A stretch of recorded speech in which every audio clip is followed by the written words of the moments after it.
গ্রেফতার করা হলো কেন? পুলিশ তুমি গ্রেফতার করা হলো কেন? পুলিশ তুমি জবাব দাও।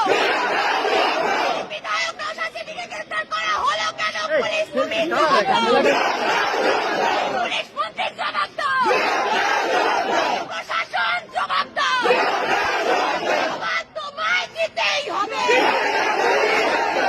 জবাব তোমায় দিতেই হবে।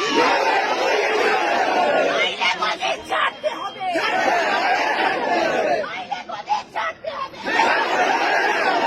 ISF জিন্দাবাদ।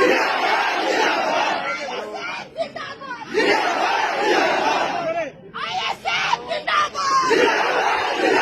নওশাদ সিদ্দিকীকে অবিলম্বে মুক্তি দিতে হবে। জিন্দাবাদ। নওশাদ সিদ্দিকীর মুক্তির দাবিতে